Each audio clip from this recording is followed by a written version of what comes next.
और बड़े तुस्को एहतिशाम के साथ ये उर्स करते हैं, जलसे करते हैं।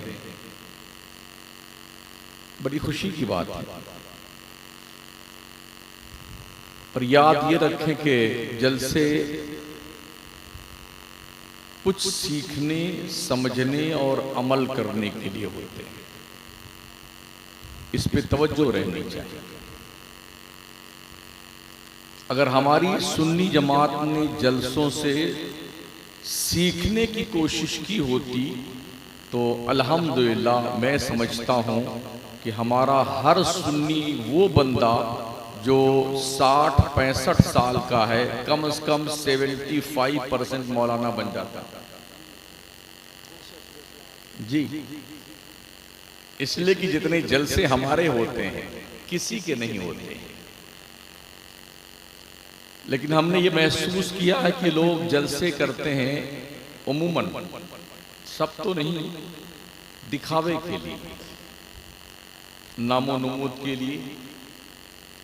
यही वजह है कि इन जलसों का जो फायदा मिलना चाहिए था कौम को वो अब तक नहीं मिल पाया है। मैंने कुरान मुक़द्दस की एक आयत मुबारका तिलावत की है और इंशाअल्लाह उसी की रोशनी में जो कुछ अल्लाह अपने करम से कहलवाना चाहेगा वो कहलवा लेगा। अल्लाह इरशाद फरमाता है, इन्नल्लज़ीना फतनुल मुमिनीन वल मुमिनात, बेशक वो लोग जो मोमिन मर्दों और मोमिन औरतों के बीच में फितना करते हैं, चुगलखोरियां करते हैं, लड़ाई करवाते हैं, झगड़े करवाते हैं। मैं नहीं कहता हूं, अल्लाह कहता है। सुम्मा लम यतूबू, और बगैर तौबा के वो मर गए, फलहुम अज़ाबु जहन्नम, तो उनके लिए जहन्नम का अजाब है। वलहुम अज़ाबुल हरीक, और वो जो जहन्नम का अजाब है बहुत ही खतरनाक, बहुत ही भयंकर, बहुत ही ज्यादा शदीद गिरफ्त वाला है। तर्जमा कंजुल ईमान में देख लेना।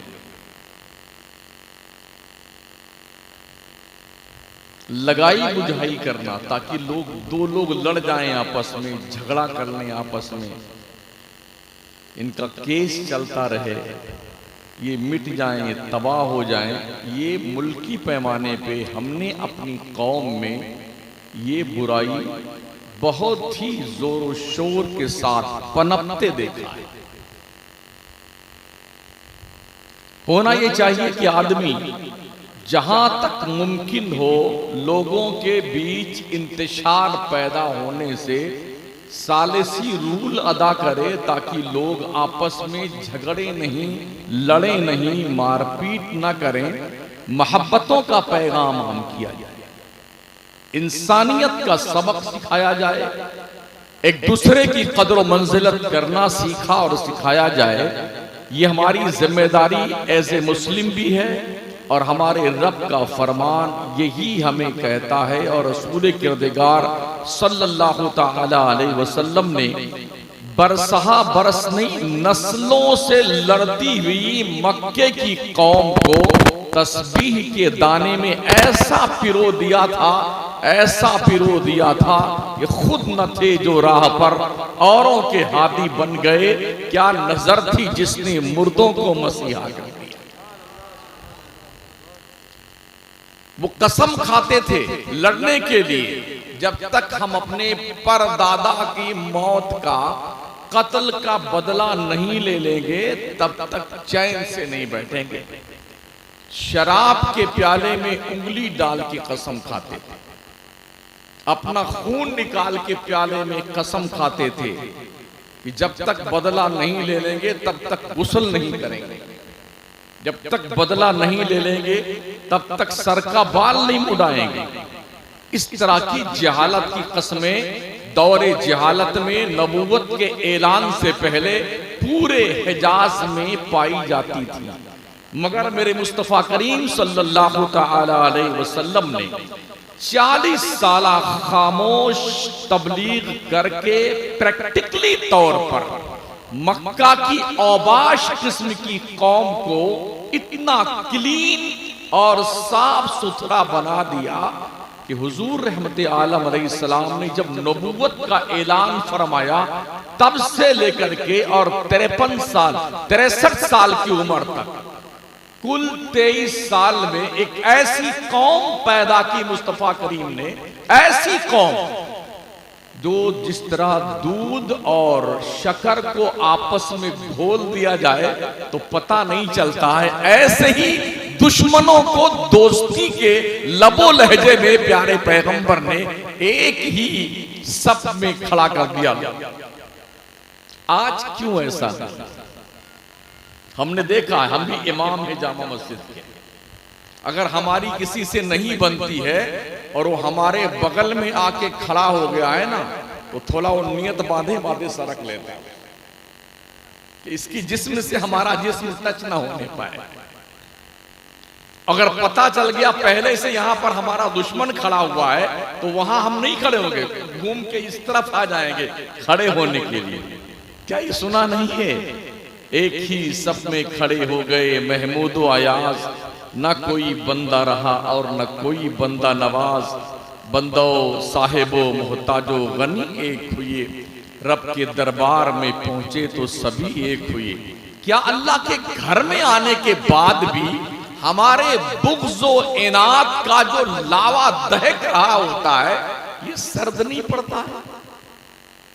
क्या हमारी दुश्मनी की जो पेंगे बढ़ रही होती हैं वो रुकती नहीं है? क्या जहालत का जो तमव्वुज मारता हुआ समंदर के का जो है पानी होता है वो थोड़ा सा तलातुम कम नहीं होता है? तो हम काहे के मुसलमान? किसे कहते मुसलमान? टोपी लगाने को। हमारे देश के प्रधानमंत्री भी बहुत कभी कभी बड़ी टोपी लगा लेते हैं, नीतीश जी भी ऐसी टोपी लगाते हैं कभी कभी। टोपी लगाने का नाम मुसलमान नहीं, कुर्ता लुंगी पैजामा पहनने का नाम मुसलमान नहीं। मुसलमान एक सोच का नाम है, एक फिक्र का नाम है, एक अकीदे का नाम है, एक फैक्ट का नाम है, बुनियाद का नाम है, हकीकत का नाम है। इससे जाए मफर नहीं है। अगर हम जहालत के घनघोर घटाओं में भूले हुए मुसाफिर की तरह सफर कर रहे हैं तो हमें अपनी इस सोच को बदलने की जरूरत है। सोचिए और 100 बार सोचिए। जिस बुजुर्ग का आप उर्स मनाने बैठे हैं, क्या उन्होंने इस बात की तालीम दी थी? मुझे नहीं पता कि आपके मस्जिद में कितनी नमाजी हैं, ये तो इमाम साहब बताएंगे। क्या इरादा? कितने नमाजी? मैंने सुना इस गांव में 150 के आसपास घर हैं मुसलमानों के, है ना? नमाजी कितने हैं मुझे नहीं पता, लेकिन इतना जरूर जानते हैं कश्मीर से कन्याकुमारी तक जाने होता है, इत्तेफाक होता है। जो शक्ल ऐन की है वही गैन की है, बस नुक्ते का फर्क है। कहीं एक सफ नमाजी हैं सुन्नियों के, कहीं 1.5 सफ नमाजी हैं, कहीं 2 सफ नमाजी हैं। बुजुर्ग के नाम का खिचड़ा, मलीदा, अजीब बर्फी और बिरयानी जने कितने देख खा गए लोग, इतने देख कि टंकी अब तक नहीं फुल हुई है, खाया जा रहा। और जब किरदारो अमल की बारी आती है तो सिर्फ जुम्मा पढ़ने आता अल्लाह घर में, सिर्फ जुम्मा पढ़ने, वो भी सिर्फ 2 रकात पढ़ के भागता है बेटा। हाँ, सिर्फ 2 रकात पढ़ के मस्जिद से ये रवाना। अगर हफ्ते में 1 दिन नमाज पढ़ते हो तो इस बेशर्मी के बदले में तुम्हें हफ्ते में 1 दिन ही खाना खाना चाहिए।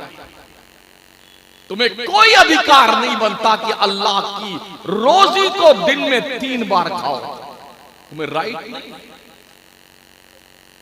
अल्लाह फरमाता सुम्मा लतुसअलुन्ना यौमइज़िन अनिन नईम, अल्लाह तुमसे अपनी हर नेमत के बारे में पूछेगा, जवाब देने की तैयारी कर लो। इस दुनिया में किसी की नाक 2-4 मीटर की नहीं रही है कि हम तो खान साहब हैं, ये तो सैयद साहब है, ये शेख साहब है, ये मुगल साहब है, कोई साहब वाब नहीं है, सब हजरत इंसान है, और जो मुसलमान है वो मुसलमान है, और सब के सब बराबर है। इस जहालत के घनघोर घटाओं के बारिश से दूर हो कि ये फला बिरादरी का है, ये फला बिरादरी का। इस्लाम ने बिरादरी के इफरीत को पैरों तले रौंद दिया है, तो बिरादरी नहीं होती है। कुरान का जजमेंट, अल्लाह फरमाता है या अय्युहन्नास इन्ना खलकनाकुम मिन ज़करिन व उन्सा व जअलनाकुम शुअबन व क़बाइला लितआरफू इन अकरमकुम इंदल्लाहि अतकाकुम। अल्लाह कहता है मैंने, ओ लोगों, मैंने तुम्हें एक मर्द और एक औरत से पैदा किया है, हमने तुम्हारे कबीले बनाए हैं।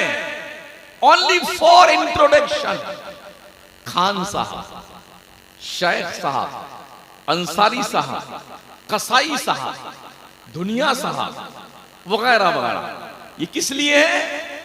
सिर्फ पहचानने के लिए। जात पात की बुनियाद पर कोई बड़ा छोटा नहीं होता है। अल्लाह फरमाता इन अकरमकुम इंदल्लाहि अतकाकुम, तुम में का बड़ा वो है जो अल्लाह से सबसे ज्यादा डरता है। अपने गरीबान में मुंह डाल के देखो, अल्लाह से आप डरते हो कि नहीं डरते? अगर डरते तो अल्लाह के घर में सजदा करने जरूर आते, अगर डरते तो झूठ नहीं बोलते, अगर डरते तो चुगली और गीबत नहीं करते, अगर डरते तो हमारे चेहरों पे नबी का नूर होता, अगर डरते तो नजरें आवारगी फिक्र का शिकार न होती, डरते तो हाथों में शरीयत की जंजीर होती, डरते तो पैरों में शरीयत की बेड़ियां होती, बड़ों का अदब होता, छोटों से प्यार होता। अगर डरते तो हम इंसानियत के तकाजे को पूरा कर रहे होते। अगर नहीं कर रहे हैं और यकीनन नहीं कर रहे हैं तो हम बड़े तो नहीं हैं, बड़े घटिया दर्जे के मुसलमान, बहुत ज्यादा जलील। प्यारे आका सल्लल्लाहु ताला अलैहि वसल्लम के प्यारे दीवानों, डॉक्टर इकबाल ने यूं ही थोड़ी कहा था, यूं तो सैयद भी हो, मिर्जा भी हो, अफगान भी हो, तुम सभी कुछ हो, बताओ क्या मुसलमान भी हो? मस्जिद तो बना ली शब भर में ईमा की हरारत वालों ने, मन अपना पुराना पापी था, बरसों में नमाजी बन न सका। जो कब्रों में सोए हुए इन्होंने नमाजें नहीं त्याग दी हैं, नमाजें पढ़ी, अल्लाह से डरने वाले थे, तब आज उनका गुणगान करने के लिए यहां बैठे हुए हैं। अल्लाह के महबूब बंदे थे, इसलिए उनका जिक्र खैर आप कर रहे हैं, समझ रहे हैं? वरना क्या ख्याल है? हमने देखा है ताजमहल जैसी कीमती इमारत में अखंड भारत का बादशाह शाहजहां, उसकी कब्र है, कभी उसका भी उर्स मनाया जाता है? क्या उसके नाम के जलसे होते हैं? क्या उसकी बेगम जिसकी मोहब्बत में, मुमताज महल की मोहब्बत में जनाब आली ने ताजमहल बनाया था, क्या उसका उर्स होता है? पता चला उर्स उसका किया जाता है जो अल्लाह वाला होता है, जिसका दिल अल्लाह का तकवा का मरकज बन जाता है, जिसकी नजरें शरीयत की आईनादार होती हैं, जो सरापा दीन मुस्तफा का पैकर होता है, उसका जिक्र खैर किया जाता है। हमने देखा है लोग टहलने आते हैं, जूता पहन के दंदनाते रहे, ताजमहल के संगी मरमर के पत्थरों पे जो मकराने का तराशा हुआ है, बहुत कीमती इमारत, दुनिया का एक नंबर का अजूबा, दुनिया का 7 अजूबे हैं ना दुनिया में, लेकिन जब इसके बारे में वोटिंग की गई थी कि सबसे ज्यादा वोट किस अजूबे को दिया जाए, जब ये वोट मांगा गया तो दुनिया ने सबसे ज्यादा वोट ताजमहल को दिया था। यानी ताजमहल वो अजूबा है जो अजायब खाना की दुनिया में 1 नंबर की हैसियत रखता है। इतना कीमती महल, इतनी कीमती इमारत बनाने वाला, उसमें उसका मजार, उसकी कब्र, उसकी बेगम की, उसका कोई उर्स नहीं करता है। उर्स उसका होता है जो अपनी रातें खुदा की याद में रो रो के गुजारते हैं। उर्स उनके होते हैं जो हलाल खाते हैं। उर्स उनके होते हैं जो तकवा और परहेजगारी के मालिक होते हैं। अल्लाह ने आपको दिया होगी दौलत आपके पास, मुझे नहीं पता कितनी दौलत किसके पास है, जिसको हो मुबारक हो। लेकिन मैं आपसे पूछना चाहता हूं, क्या आप में से कोई ये गारंटी दे सकता है आज जो पैसा आपके या हमारे जेब में है, इसे खर्च करने से पहले हमें मौत नहीं आएगी? कोई गारंटी दे सकता है? ये महफिल खत्म होने से पहले हमें मौत नहीं आएगी? बड़े खुश लोग होते हैं, अरे हमारे तो इतने फॉलोअर्स हैं, इतने सब्सक्राइबर्स हैं जी, इतने व्यूज हैं हमारे, बेटे गुब्बारा बन जाते फूल करके। जिस दिन तेरी मौत आएगी ना, अल्लाह की कसम, सारे व्यूज और सारे सब्सक्राइबर और सारे फॉलोअर्स मिल करके तेरी एक सांस वापस नहीं ला सकते हैं। किस चक्कर में हो? खुदा की जमीन पर रहने वालों, खुदा के शामियाने करम के नीचे जिंदगी गुजारने वालों, अल्लाह का खा करके अल्लाह के कानून की बालादस्ती तस्लीम करना सीखो, वरना अल्लाह जब पकड़ करता है ना, कोई ताकत उसकी ताकत से छुड़ाने की मुतहम्मिल नहीं बन सकती। अल्लाह का ऐलान आलिशान, इन्ना बत्शा रब्बिका लशदीद, बेशक तेरे रब की पकड़ बहुत सख्त है। जब अल्लाह पकड़ता है ना, हमने देखा है ऐसे मरते हैं लोग यूं, पता ही नहीं चलता। कुछ लोगों ने धमकी दी थी हिमाचल प्रदेश में गुज़िश्ता साल कि मुसलमान फला तारीख तक हिमाचल प्रदेश छोड़ के भाग जाएं। अल्लाह ने कहा रुक जाओ। वो डेट आने से पहले अल्लाह ने एक हुक्म दिया पहाड़ों को, और पहाड़ अपनी जगह से सरके और बारिश का तूफान आया ना, पूरा शहर बह गया उस पानी में। अल्टीमेटम देने वाले बेटे पता नहीं चला कहां गए।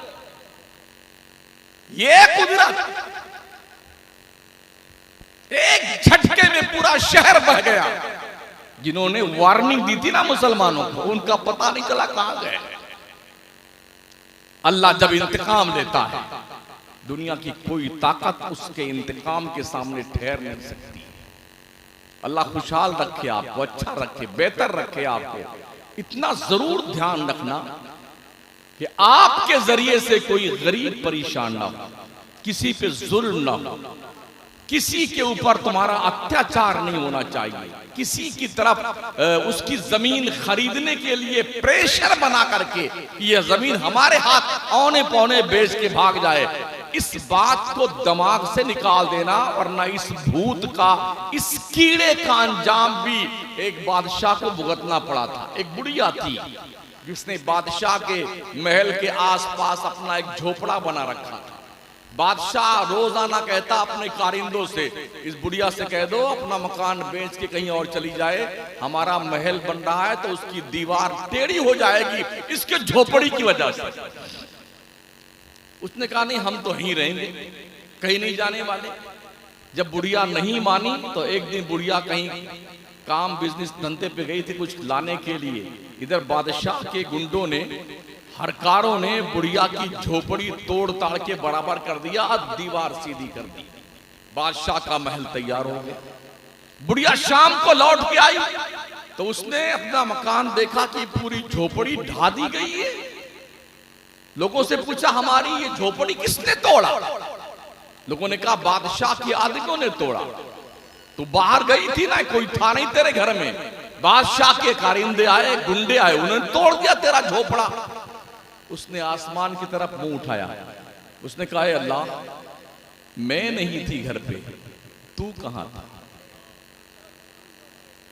तू कहां था? बस इतना कहना था कुदरत को जलाल आया और पूरी हवेली बादशाह की जमीन में धंसती चली गई। कभी भी किसी पर जुल्म मत करना मुसलमानों। मजलूम की आह और खुदा के इजाबत के बीच में कोई पर्दा हायल नहीं होता। किसी पे जुल्म मत, किसी के साथ अच्छा सलूक करके भूल जाओ। बुजुर्गों ने कहा है नेकी का दरिया में डाल। और हां, बच्चों को पढ़ाओ। मैंने सुना माशाल्लाह, खुशी हुई कि आप लोगों ने यहां जमीन भी खरीदी, मदरसा बन रहा है, बन चुका माशाल्लाह बच्चे। लेकिन अभी बच्चे जो पढ़ने की क्वांटिटी होनी चाहिए वो बच्चे नहीं पढ़ने आ रहे। ये क्यों हो रहा है मुझे इसका पता नहीं, आप जानते हो। आपके बच्चे क्यों नहीं पढ़ते? मैं बताऊं, कोई 28-30 दिन पहले का वाकया है। हिंदुस्तान के कुछ बच्चे गए मिस्र घूमने के लिए, मुसलमान कौम के बच्चे थे। म्यूजियम में गए तो फिरौन की लाश वहां रखी हुई है, जानते हैं आप लोग। फिरौन की लाश के पास खड़े हुए तो वहां फातिहा पढ़ रहे। मुसलमानों के बच्चे जो कॉलेज और यूनिवर्सिटी में पढ़ते हैं ना, वो फिरौन की लाश के सामने खड़े हुए फातिहा पढ़ रहे हैं। ओ कौम के लोगों, अपने बच्चों को दीन का इतना शऊर तो दे दो कि उन्हें ये पता चल जाए कि फातिहा कहां पढ़नी चाहिए और कहां नहीं पढ़नी चाहिए। सिर्फ कॉलेज की तालीम, सिर्फ स्कूल की तालीम, सिर्फ यूनिवर्सिटी की तालीम आपके बच्चों को दीन से बहुत दूर कर सकती है। इसलिए कि वहां पर आपके बच्चों को दीन सिखाने वाला कोई नहीं है। दीन मदरसों में सिखाया जाता है और इसीलिए मदरसों पे बड़ी पैनी नजर रखी जा रही है। ये मदरसे बंद हो, वो मदरसे बंद हो, वो मदरसे बंद हो, ये प्लानिंग चल रही है। अभी आज अखबार की खबर आई कि उत्तर प्रदेश के इतने मदरसे बंद कर दिए जाएंगे, आसाम में मदरसे बंद कर दिए गए। तो जहां से आपको आपकी दीन का शऊर मिलता है, अगर वो फैक्ट्री ही बंद कर दी जाए तो दीन आपको कहां सीखने से मिलेगा? इसलिए चकमाल, हाँ, चकमाल के लोगों अपने बच्चों को मदरसों में भेजो पढ़ने के, दीनी तालीम सिखाओ अपने बच्चों को, शऊर दो दीन का अपने बच्चों को, अपनी बच्चियों को कोशिश करो। और मैं ये समझता हूं कि अगर कोई बड़ा आदमी बुराई खत्म करने के रास्ते में चल निकलता है तो छोटे लोग उसके साथ ज्यादा मिलजुल के काम करना शुरू कर देते हैं। हमने देखा भी हमारे फैजाबाद जिला में एक कस्बा जहां हम पढ़े अल-जामिअतुल इस्लामिया रौनाही, वहाँ मालदार लोग जो थे उनके एक बच्चे हैं, उन्होंने शुरुआत की इस मामले में। तो कोशिश की उन्होंने कि अगर कोई बंदा नमाज पढ़ने नहीं आता है तो उसके घर का घेराव किया जाए। जब बड़ा आदमी, करोड़पति आदमी इस काम के लिए निकलता है ना, तो 50 सैकड़ों लोग उसके साथ हो जाते हैं। मस्जिदें खच भरी हो नमाजियों से। कोशिश तो करके देखे ना यार। अगर हमारे लोग खुद ही सोते रहेंगे अपने दरवाजों पे, खटिया बिछा करके, चारपाई बिछा करके, पंखा झलते रहेंगे या कूलर लगाकर सोते रहेंगे, आराम फरमाते रहेंगे, आप सोचिए अगर ये कूलर, ये लाइट थोड़ी देर के लिए चली जाए और अल्लाह की जो हवा चलती है ये बंद हो जाए एक आधा घंटे के लिए, आपका हाल क्या होता है?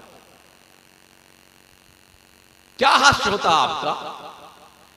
पंखा लिए, बनियाइन उतारे, पैजामा पहने या सिर्फ लुंगी पहने हुए इधर से क्या हुआ भाई साहब? अल्लाह की जो हवा चलती है फ्री ऑफ चार्ज, कोई पैसा लेता है परवरदिगार?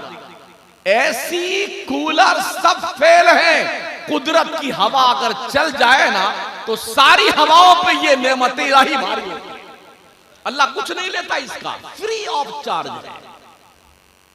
तो क्या अल्लाह की इन फ्री नेमतों का शुक्रिया अदा करने का हौसला हमें पैदा नहीं होता? शाहजहां बादशाह का नाम सुना ना आपने? जिसने ताजमहल बनाया था और जिसकी कब्र भी उसी ताजमहल के अंदर है। दिल्ली की जामा मस्जिद जिसने बनाई, दिल्ली का लाल किला इसने बनवाया, उस लाल किला के दीवाने खास में उसने तख्ते ताऊस बनवाया था। तख्ते ताऊस उस जमाने में 17 करोड़ रुपए का बना था। 400 साल पहले की बात कर रहा हूं। 17 करोड़ रुपए का तख्ते ताऊस, दुनिया भर के इंजीनियर बुलाए गए। उसने कहा था तख्ते ताऊस ऐसा बनाया जाए कि जब मैं तख्ते ताऊस पर कुर्सी पर बैठूं अपने सर पर ताज रख करके, तो मेरे ताज का ऊपर का जो नोक है, जामा मस्जिद की सीढ़ी जो ऊपर आखिरी सीढ़ी है, वहां जहां नमाजी अपनी जूती और चप्पलें खोलता है, हमारे सर के ताज का नोक उस जूती से ऊपर न डाले, उसके नीचे रहना चाहिए। बन गया तख्ते ताऊस। शुभारंभ का वक्त आया, दुनिया भर से वज़रा बुलाए गए, आयाने सल्तनत बुलाए गए दिल्ली में। इफ्तिताह का वक्त हुआ। शाहजहां बादशाह अपने तमाम तर जाहो जलाल के साथ कुर्सी पर ताज रख करके बैठा। जैसे बैठा वैसे उठ के खड़ा हुआ, कहा पानी लाइए। पानी मंगाया गया, उसने वहीं बैठ करके वजू करना शुरू किया। इंजीनियर चीख उठे, बादशाह सलामत, सारी मेहनत पे पानी फिर जाएगा। सुनता रहा, कुछ जवाब ना दिया। बाज़ाब्ता पूरा वजू किया, मुसल्ला मंगवाया, उसी तख्त पर मुसल्ला बिछाया और उसने 2 रकात नमाज शुक्राने की अदा की। सलाम फेरने के बाद जब लोगों ने पूछा हुजूर आपने ऐसा क्यों किया, तो बादशाह का जवाब यह था कि जब मैं कुर्सी पे अपने सर पर ताज रख के बैठा तो शैतान आया मेरे पास। उसने कहा बादशाह सलामत, इतनी बड़े मुल्क के आप मालिक हैं, 17 करोड़ के तख्ते ताऊस की कुर्सी पर बैठ करके ये ताज कितना खूबसूरत लगता है। जब भी दुनिया में कोई इस पोस्ट पे पहुंचा है तो उसने अना रब्बुकुमुल आला का नारा लगाया कि मैं अल्लाह हूं तुम्हारा, मैं तुम्हारा रब हूं, तुम भी नारा लगाओ। तो बादशाह ने कहा दुनिया ने इस मकाम पे पहुंचने के बाद अना रब्बुकुमुल आला का नारा लगाया। शाहजहां ने इसी तख्त पर वजू करके सजदे में सर रखकर सुबहाना रब्बियल आला का नारा लगाया। खुशियों के मौकों पे किसे अल्लाह याद आता है? शादी का मौका आ जाए, कितनों की नमाजें गुल। अच्छे अच्छे नमाजियों को देखा हजरत गायक साहब बड़े बिजी हैं काम। गमी का मौका आ जाए, नमाजें गुल। इसका मतलब आप पक्के नमाजी नहीं हैं, सच्चे नमाजी नहीं हैं। वरना नमाज कज़ा हो जाए और दिल में इज़्तिराब ना पैदा हो, बेचैनी पैदा ना हो, काहे के मुसलमान हैं। 150 घर से अगर एक एक बंदा नमाज पढ़ने आए तो 150 नमाजी बनते हैं मस्जिद में। 150। मुमकिन है आप ये कहें कि मैं तो अपने ताकते बाजू की बुनियाद पे पैसे कमाता हूं। ये हाथ किसके बाप का है? ये किसने दिया हाथ? अल्लाह का दिया हुआ है। ये पैर रब का दिया हुआ है। इस खोपड़ी में दिमाग रब ने रखा है, हमारे बाप का दिया हुआ नहीं है। हमारे इस सीने के लेफ्ट साइड में दिल का जो मॉनिटर ऑफ बॉडी बनाया गया है वो भी अल्लाह ने बनाया है, किसी के बाप का नहीं है। सब कुछ खुदा का है। फिर किस बात का घमंड है कि धंधा चल रहा है, मस्त जी रहे हैं, खा रहे हैं, गाड़ी से आ रहे हैं, फ्लाइट से जा रहे हैं, वगैरह वगैरह। ये सब अल्लाह का दिया हुआ है, कुछ ना हमारा ना तुम्हारा। और रब ने खुद फरमाया लिल्लाही मुल्कुस समावाति वल अर्द, अल्लाह ही बादशाह है जमीनों और आसमानों का। लिल्लाही मा फिस समावाती व मा फिल अर्द, जमीनों आसमानों में जो, लेकिन जानते हो बस एक लिमिट है 4, 5, 6 घंटे की। जल्दी करो, अरे जल्दी करो, जल्दी करो भाई साहब, जल्दी करो, कफन ले आओ, कब्र खुद कर तैयार हो गई, हाँ जी हो गई, अच्छा मस्जिद में ऐलान कर दो इमाम साहब, मौज़िन साहब, जनाजे की नमाज ज़ोहर के बाद पढ़ाई जाएगी, सब लोग तशरीफ ले आए, बस उसके बाद सब जितने पा रोने वाले होंगे बिना खलकनाकुम ओ फिहा व मिनहा नुखरिजुकुम तारतन उखरा। अब आप जानो, आपकी कब्र जाने, हम तो चले बिल्डिंग बांटने के लिए, हम चले प्रॉपर्टी तकसीम करने के लिए। ये दुनिया की रीत है और दुनिया के फरेब में मुब्तला होकर के अपने आप को भूल जाने वाले, अपने रब को भूल जाने वाले बंदे और अपनी गुंडागर्दी की बुनियाद पर हर सरहद पार कर जाने वाले इंसान, सोच तुझे मरने के बाद जर्रे जर्रे का हिसाब देना। एक खातून थी,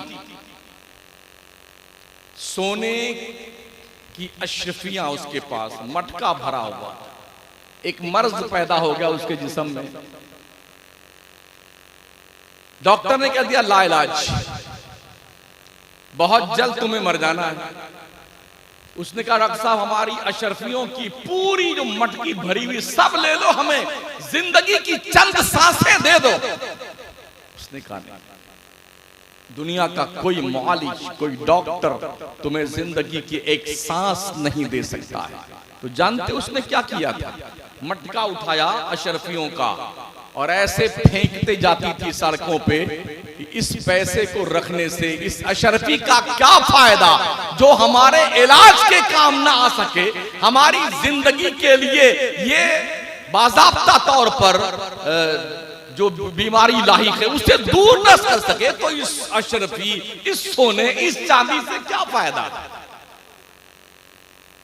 हम भी देखते हैं, इसी दुनिया में रहते हैं, सब जाके हाथ जोड़ो, डॉक्टर साहब कुछ कर दीजिए डॉक्टर साहब। और डॉक्टर साहब भी क्या कहते हैं, जी जो मुझे करना था वो तो मैंने कर दिया, तुम भी दुआ करो, हम भी दुआ करते हैं। शिफा अल्लाह देता है, डॉक्टर सिर्फ इलाज करता है। ये ध्यान रखना, हमारा सुन्नी सिर्फ अल्लाह ही की नहीं मानता, बल्कि सबकी मानता, इल्ला माशाअल्लाह जी। अल्लाह का हक नहीं पहचानता हमारा सुन्नी। अल्लाह फरमाता है कैफ़ तकफुरूना बिल्लाह व कुंतुम अमवाता फअहयाकुम सुम्मा युमीतुकुम सुम्मा युहयीकुम सुम्मा इलैहि तुरजाऊन। तुम कैसे अल्लाह का इनकार करते हो? वो अल्लाह जिसने तुम्हें अदम से वजूद में लाकर रखा, फिर तुमको मौत देगा, फिर तुमको जिंदा करेगा, फिर तुम्हें पलट के रब की तरफ जाना, उस रब का इनकार तुम कैसे करते हो? जरा हमारी जहालत तो देखे। जब भी कोई मुश्किल होगी तो अल्लाह को तो जल्दी नहीं पुकारेंगे, कहीं यहाँ जाएंगे, कहीं वहां जाएंगे, कहीं वहां जाएंगे, कहीं उन हजरत की बारगाह में, कभी उन हजरत की। हजरत आप, अल्लाह क्या कहता है? अल्लाह फरमाता है वलिल्लाहिल अस्माउल हुस्ना फदऊहु बिहा। ओ बंदे, तेरे रब के बड़े अच्छे अच्छे नाम हैं, अपने रब को उन्हीं नामों से पुकारा कर। अल्लाह ये भी फरमाता अलैहिस्सल्लाहु बिकाफिन अब्दा, क्या अल्लाह अपने बंदे के लिए काफी नहीं है? हमारी कौम जो है जाके वलियों को परेशान करती है, हजरत हम ठीक हो गए तो 5100 रुपए की चद्दर चढ़ाएंगे। उनको क्या काम उस चद्दर से? हजरत हमारी बेटी अच्छी हो गई तो अब ये करेंगे आपके लिए। क्या काम है? वो तो जन्नत की बहारों में सोता है। अल्लाह का वली जन्नत की बहारों में सोता है, तेरे चादर की क्या जरूरत बंदे उसे? अगरबत्ती सगरबत्ती की क्या जरूरत है? इतना लिए ठूस के सुलगा के आ जाता है बेटा मजारों पे। क्या काम इसका?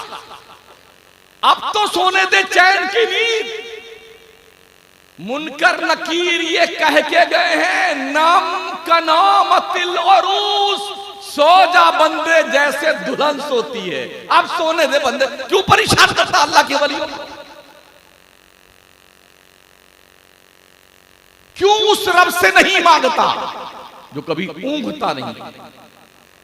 अल्लाहु ला इलाहा इल्ला हुवल हय्युल क़य्यूम ला ताखुज़ुहु सिनतुन वला नौम। उस रब से क्यों नहीं मांगते हो जो अल्लाह कभी गाफिल नहीं होता है, कभी नींद नहीं आती, कभी ऊंघ नहीं आती। हमने रब का मकाम भुला दिया। पहचानो अपने रब के मकाम। हम किसी गूंगे, बहरे, लूले, लंगड़े, अपाहिज, कॉकरोच, सांप, बिच्छू, कॉकरोच और चूहा, बिल्ली, घोड़ा, गधा, समंदर, पानी, आग, पेड़, पौधे, हम इसको खुदा नहीं मानते हैं। हमारा खुदा वो है जो हमेशा से है, हमेशा रहेगा। हमारे बच्चे कभी सीखेंगे? किसी मुस्लिम बच्चे से अल्लाह की डेफिनेशन पूछे ना कि बेटा बता कि अल्लाह का वजूद जो मिन है सुवजूद, वाजिबुल वजूद है, जरा तारीफ करके बता। अक्सर लोग शर्मिंदगी का शिकार हो जाए। कौन बताएगा हमारे बच्चों को? अभी जो हो रहा है ताजिया के नाम पर बुत परस्ती जो हो रही है,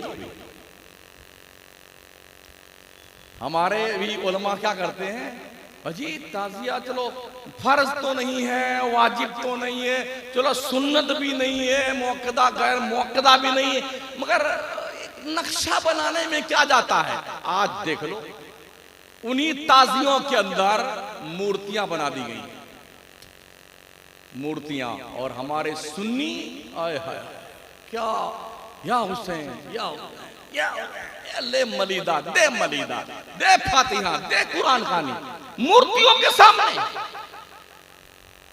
इस तरह पगला गया हमारा सुन्नी, उसे यही शऊर बाकी नहीं रहा कि हम कर क्या रहे।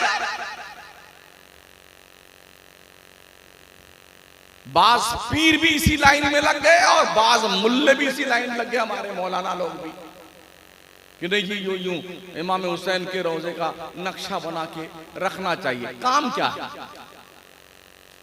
दिल को इतना क्लीन कर लो यार, दिल के आईने में हो तस्वीरें यार, जब जरा गर्दन झुकाई देख ली, क्या जरूरत पड़ी है ये चमचमी और बांस की फट्टी ला ला करके ताजिया बाजिया बनाने? 50-50 लाख की ताजिया सुन्नी बना रहा है। उसी सुन्नी से मदरसे के नाम चंदा करने जाओ, उसे मौत आ जाएगी। ये धंधा ही नहीं चलता, मरा जा रहा कम वक्त। मस्जिद के नाम चंदा कर, नहीं धंधा नहीं चल रहा है। और ये धंधा कहां से आ गया तुम्हारे पास? छोटे छोटे ताजिए, बोले ये अली असगर है, ये अली अकबर है, ये कासिम है, ये फलाए ढका है। वाह क्या तुम्हारी लॉजिक है यार। मुझे खुशी हुई कि आपके गांव में ये बिदात नहीं है। अल्लाह का शुक्र है, 4-5 सालों से बंद है, अल्लाह करे ये बंद ही रहे। अकीदत दिल में रखो ना यार अहले बैत मुस्तफा की। इमाम हुसैन का फकीर बनाते हैं, हरा हरा कपड़ा पहना देंगे, पायक बना देंगे, बंदर की तरह 3 दिन कूदता रहेगा। अरे यार हम सब उनके फकीर, हम जो खाना खा रहे हैं ये सदका अहले बैत मुस्तफा का खा रहे हैं। ऑटोमेटिकली हम फकीर हैं अहले बैत रसूल के। फकीर बनाने की जरूरत कहां पे चाहिए? इसलिए साथियों, दोस्तों, बुजुर्गों, थोड़ी इस्लाह कर लो। हर शख्स 5 वक्त की नमाज पढ़े सुन्नी इमाम की इक्तिदा में। हर मुसलमान ये सोच ले कि हमारा रब हर लम्हा हमें देख रहा है। नजर चुरा करके झूठ बोल लेना, कानून तोड़ देना एक आम सी बला है। लेकिन याद रखना, अल्लाह फरमाता व अस्सिर्रु कौलकुम अबिजहरू बि इन्नहु अलीमुम बिज़ातिस सुदूर। तुम चाहे चुप के बोलो, चाहे जोर से बोलो, अल्लाह तुम्हारे सीने के राज तक को जानता है। जो रब सीने के राज तक को जानता है, उससे क्या चीज छुपी हुई है? क्यों हम ऐसे काम करते हैं कि कोई जान नहीं पाए? वो है कहाँ बच्चे, हम भी बचपन में सुना करते थे, ऐसा पानी पीता खुदा नहीं जानता, माज़अल्लाह। वो क्या करते थे बच्चे रोजा तो रख लेते अम्मा अब्बा के डर से, और जाके अंदर जो है पानी तालाब में नहाते तो अंदर ही मुंह खोल के पानी पी लेते। एक दिन जब वो मछली फंसी ना उसके गले में, तब पता चला ये मरदूद कैसा पानी पीता है। ऐसा ना हो कि बरसरे बाजार नीलाम हो जाए इज्जत। तवज्जो है आपकी? फिलिस्तीन का नाम सुना है आपने? वीडियोस देख लें आप। तकरीबन 11 से 12 महीने हो गए हैं, 1.25 से 2 लाख मुसलमान शहीद कर दिए गए। बच्चे यतीम हो गए, औरतें बेवा हो गईं, शौहर बेघर बीबी के हो गए, मकानात खुद के उनकी कब्रों में तब्दील हो गए, डेड बॉडी उनकी महीनों के बाद निकाली गई है मलबे से। एक एक कब्र में 50-50, 100-100 मुसलमानों को एक साथ दफन किया गया। कफन के कपड़े नहीं मिले उन्हें, खाने के लिए उनके घर में कोई सामान नहीं। माएँ पेड़ का पत्ता तोड़ के जूस निकालकर पेड़ के पत्तों का थोड़ा नमक डाल के बच्चों को पिला पिला के जिंदा रख रही है।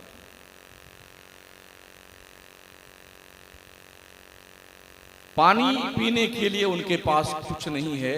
नाली का पानी जो सड़कों पे गटर में बहता है, वो पानी पीने को मजबूर हैं वो लोग। क्या जुर्म किया उन्होंने? हम और आप तो 3 टाइम खा रहे हैं ना, बिस्लरी पी ले रहे हैं, फिल्टर का पानी पी रहे हैं, ऐश की नींद सो रहे हैं, 9-9 बजे तक लोग सोते हैं, एहसास तक नहीं है लोगों को। ये कंडीशन है। तो जो हालात आज फिलिस्तीन के हैं, पूरी दुनिया चुप, गूंगी, बहरी और अंधी हो चुकी है।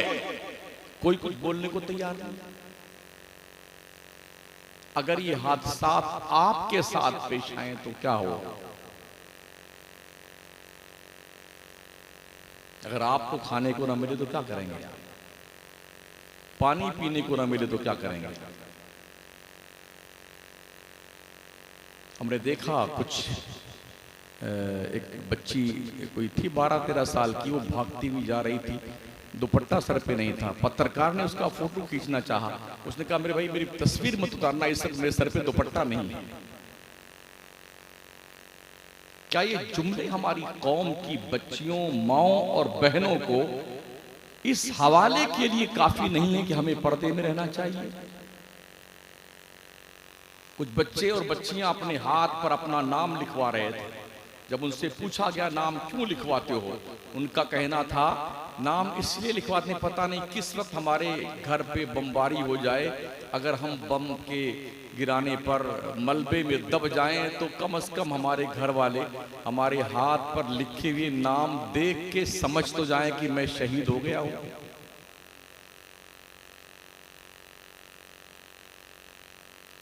गुज़िश्ता 80 से 85 साल हो गए फिलिस्तीन आग और खून में नहा रहा है। कोई दिन ऐसा नहीं बचता है जिस दिन किसी औरत को न शहीद किया जाता हो, कोई मर्द शहीद ना होता हो, कोई घर पे बम ना बरसाए जाते हो। लेकिन 57-58 मुल्कों पे मुसलमान हुकूमत करने के बावजूद भी गूंगा, बहरा, अंधा अपाहिज बना बैठा है, एक लफ्ज ये कमीने बोलने को तैयार नहीं। बस इतना करते हैं, मैं मजम्मत करता हूं, इस हादसे की मजम्मत करता हूं। दुनिया मजम्मत की बोली नहीं समझती, दुनिया ताकत की बोली समझती है, ताकत की। अल्लाह ने हमें अपाहिज नहीं बनाया है, लूला लंगड़ा नहीं बनाया है। कम से कम जिन मुल्कों के पास ताकत है उन्हें आवाज तो उठाना चाहिए। और मैं समझता हूं 57 मुसलमानों के मुल्क अगर एकजुट होकर सिर्फ एक आवाज उठा लें, इनकी इतनी दस्तें लगेंगी कि इनका पाखाना भारी पड़ जाएगा मर्दों को। लेकिन मुसलमान बेगैरत हो चुका है, बेशरम हो चुका है। क्यों? हमें अपने खाने का पता नहीं, जो हम खा रहे हैं हलाल का है कि हराम। इसलिए साथियों, दोस्तों, बुजुर्गों, ये भी देखा गया ना शादी ब्याह के मौके पे, ओहो इतने जहेज चाहिए। हाँ, पहली बात तो ये सुन लो, शादी के मौके पे बारात लेकर जाने का कोई प्रूफ शरीयत में नहीं है। ना कुरान में बारात का कोई तस्वुर है, ना हदीस में कोई तस्वुर है तो मुझे बता दो आप। हमारे नबी ने 11 शादियां की, कोई बारात नहीं ले। अपनी 4 बेटियों की शादी करी, कोई बारात नहीं। सहाबा कमोबेश 1,24,000 शादियां करी लोगों ने, कोई बारात नहीं। 10-5 आदमी मस्जिद में बैठते, कहीं बैठ जाते, ये निकाह हुआ, ले जाओ रुखसती कर दो घर जाकर के, दूसरे दिन वलीमा 2-4 दोस्तों कर देना। ये थी शादी। और अब अगर किसी के यहाँ 2-4 बच्चियां पैदा हो जाए ना, तो फिर या तो उस माँ बाप को जहर खा के मरना है, या आग में जल के मरना है, या बेटी समेत कुएं और दरिया में कूद के मरना है। इसलिए कि कौम के सफेद पोश भेड़िए और दरिंदे अपने बच्चों की कुर्बानी के बकरों को लेके घूमते हैं कि हमारा ये बकरा कितने पैसे में बिकेगा। हाँ, फटफटिया चाहिए तो बुलेट चाहिए, वरना 4 पहिया वाली गाड़ी चाहिए। कुछ तो गाड़ी जो लेके जाते हैं ना बारात में, उसका किराया भी वसूल लेते हैं। हजरत रुमाल रहमतुल्लाह अलैह इधर गया। हमने ये देखा साथी, कितना दूल्हा बनकर के माशाल्लाह हसरतो खुशी के साथ वो इतना बड़ा झूमर पहन करके, बेटा फूलों की माला लाद करके दूल्हे राजा बन के जाते हैं, घोड़े पे बैठ गए। अब वहां जाके मंगता बन के भिखारी भीख मांगता है, गाड़ी लाओ, ये दो, ये पैसा दो। इसीलिए दूल्हा बना। जो लोग अभी लाइन में हैं, जिनकी शादियां नहीं हुई हैं, उनको मेरा ये मैसेज है, तुम दुल्हनों के यहाँ जाके मंगता मत बन जाइयो, भिखारी मत बन जाना कि मुझे मोटरसाइकिल चाहिए। अल्लाह ने तेरे बाजुओं में ताकत दी है। अब मर्द को अल्लाह ने हाकिम बनाया। अर्रिजाल कव्वामून अला निसा, अल्लाह फरमाता मर्द औरतों पे हाकिम है, और हाकिम मंगता और भिखारी नहीं होता। अगर किसी का लड़का डॉक्टर वगैरह बन जाता है ना, तो उसकी कोशिश होती है कि जितना डॉक्टरी में खर्चा हुआ है सब लड़की वालों से वसूल लिया जाए। क्या ख्याल है आपका?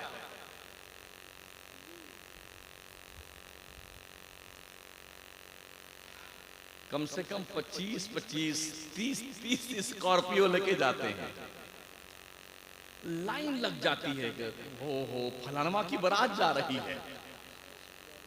100 गाड़ी, अल्लाह अल्लाह। हमने देखा कई गाड़ियों में सिर्फ एक आदमी बैठा हुआ है। 12-25 गाड़ियां देखी थी एक दिन मैंने अपने इलाके में। तो 10 में तो आदमी थे और 15 में आदमी नहीं, ड्राइवर था, एक बच्चा था। ये बताने के लिए कि 25 गाड़ी लेके आए। वो मंगता जो है ना, ये शो करने के लिए लेके जाता है, इतनी गाड़ी हम लेके आए। तो जिस कौम की ये बुरी हालत हो कि भिखारी बन जाए, मंगता बन जाए और ससुराल वालों से भीख मांगे, जहेज तलब करे, ऐसे लोगों को क्या कहा जाएगा? भिखारी कहा जाएगा क्या?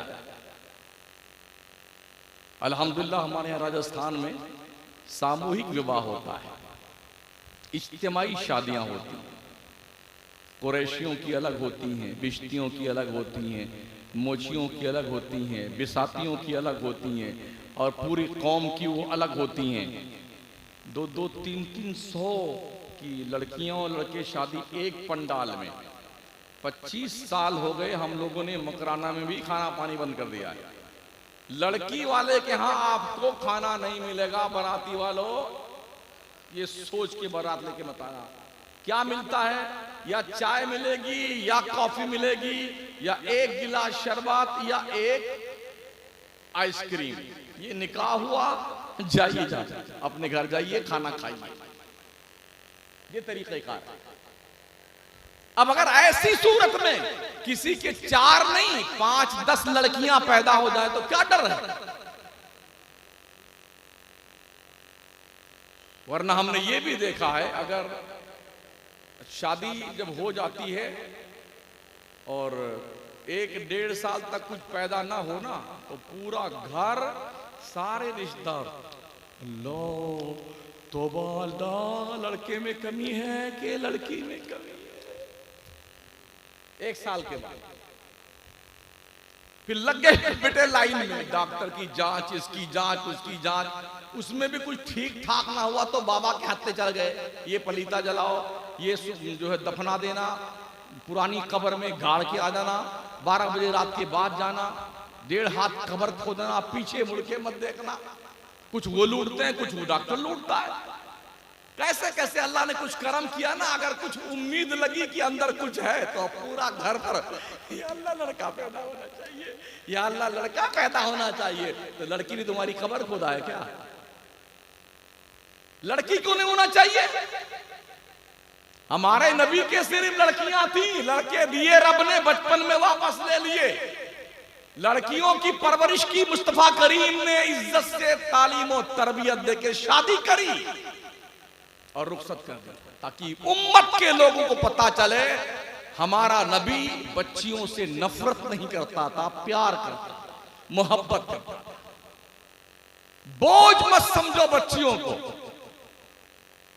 और 3-4 लड़की अगर किसी बच्ची को हो गई दुल्हन को लगातार, तो पूरा खानदान उसकी जिंदगी तबाह कर देगा। अरे कहां से आ गई नकपटी, सिर्फ लड़की पैदा होती इसके, सिर्फ लड़की। तो मुझे बताइए, क्या लड़की वो औरत पैदा करती है? अल्लाह से पूछो, अल्लाह पर बता।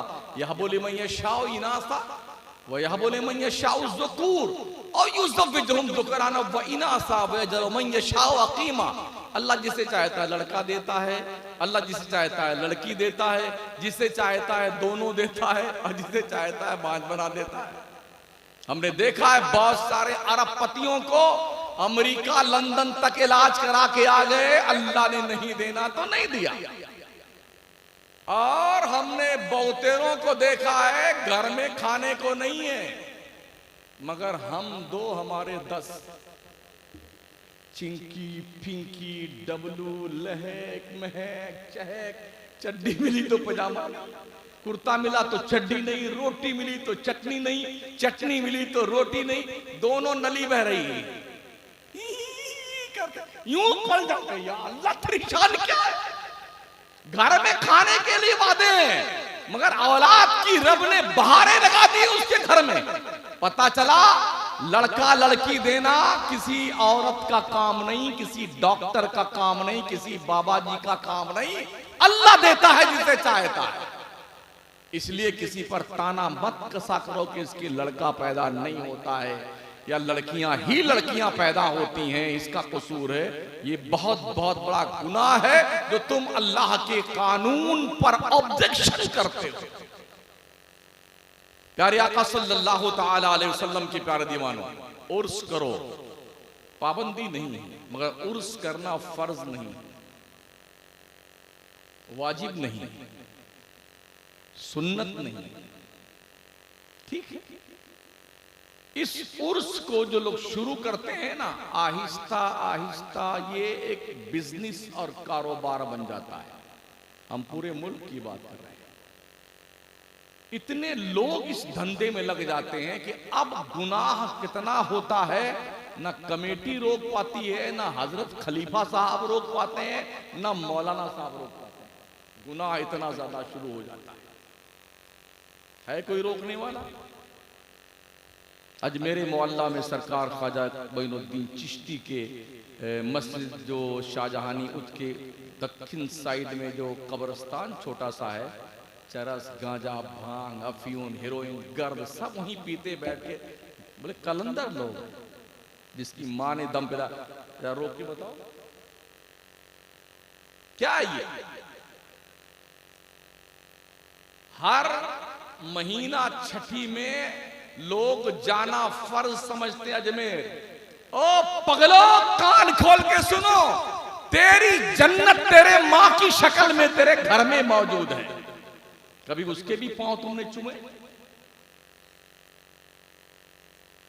मुसलमान, तेरी जन्नत काबा के दीवारों के साए में नहीं।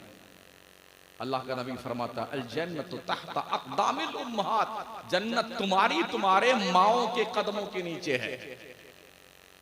कभी मां के पैर चूमने आपने? कभी बाप के हाथ को बोसा दिया आपने?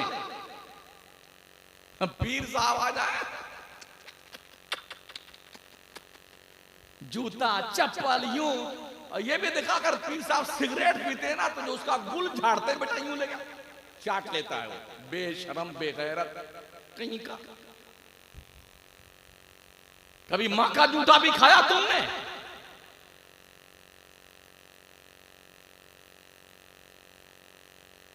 क्या आपने नहीं सुना कि हजरत अवैस करनी सिर्फ मां की मोहब्बत और खिदमत की बुनियाद पर नबी रहमत से मिलने नहीं गए थे? ये नहीं पढ़ा आपने? नहीं सुना इसको आपने?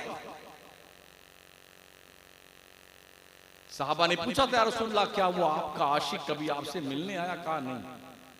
कहा क्या वजह क्या है? कहा उसकी एक बूढ़ी माँ है और खिदमत उसकी उसी बच्चे के जिम्मे है, तो अपनी माँ की खिदमत करता है।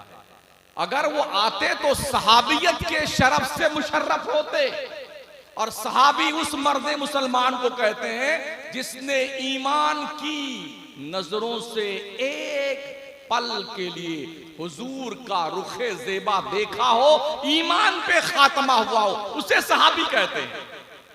जिसके लिए अल्लाह का फरमान वकुल्लुम वअदल्लाहुल हुस्ना, अल्लाह ने हर सहाबी से जन्नत का वादा फरमाया। एक शख्स ने पूछा था गजाली दौरा अल्लामा अहमद सईद काज़मी रहमतुल्लाह अलैह से, कोई शख्स अगर लाखों बरस की उम्र पा जाए, लाखों साल की, और इबादत में गुजार दे, तो क्या वो सहाबी के दर्जे को पहुंच सकता है? अगर नहीं तो क्यों? तो अल्लामा अहमद सईद काज़मी रहमतुल्लाह अलैह फरमाते हैं, अगर कोई शख्स लाखों साल की उम्र पा जाए ना और हर दम अल्लाह का सजदा और इबादत करता रहे, तो सहाबी के दर्जे को क्यों नहीं पहुंच सकता?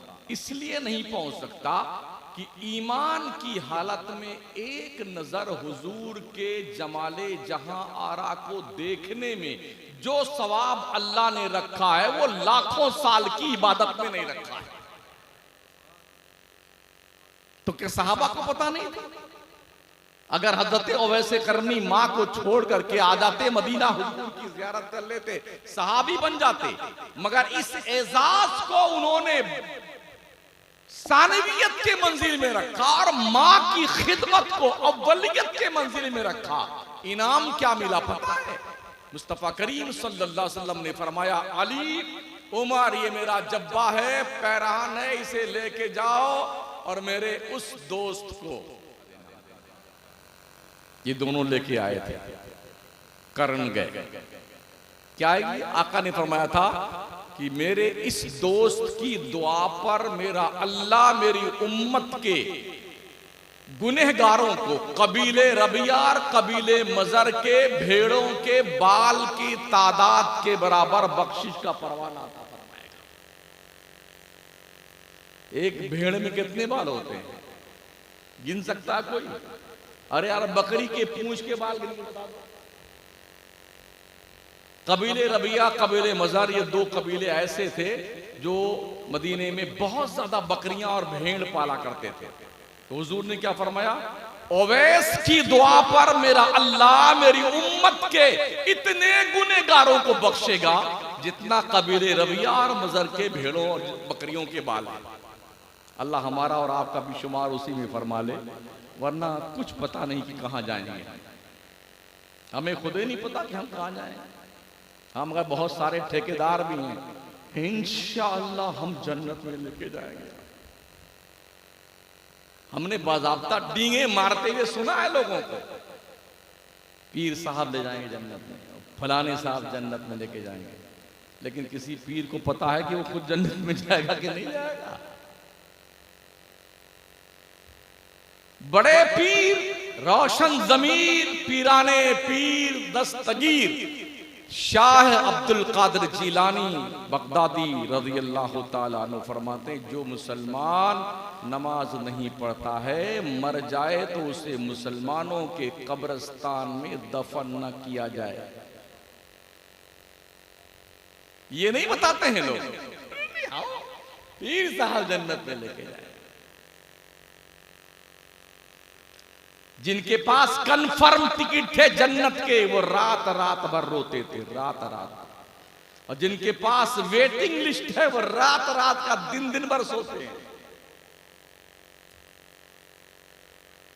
ऐसा सोते हैं मौत से डरने मार के बेटे 9 बजे तक। जो लोग सुबह फजर नहीं पढ़ते हैं और सोते रहते हैं सूरज निकलते वक्त, तो जनाबे शैतान उसके मुंह में शुशु फरमा देते हैं। शौक है आपको, सोते रहे। अल्लाह का ऐलान, वामुर अहलका बिस्सलाति वस्तबिर अलैहा ला नस्अलुका रिज़्क़ा नहनु नरज़ुकुका वल आक़िबतु लित्तक़वा। 17वां पारा उठाइए। अल्लाह फरमाता, अपने बीवी बच्चों को नमाज का हुक्म दिया करो, तुम खुद भी नमाज पढ़ते रहा करो। अल्लाह कहता, हमने तुम्हें रोजी कमाने के लिए नहीं पैदा किया है, नहनु नरज़ुकुक, रोजी हम तुम्हें देंगे, वल आक़िबतु लित्तक़वा, बेहतरीन अंजाम ये है तू परहेजगार बन जा, अल्लाह से डरने वाला बन जा। अल्लाह तो ये कहता है। और हम रोजी के चक्कर में खुदा को भूल गए।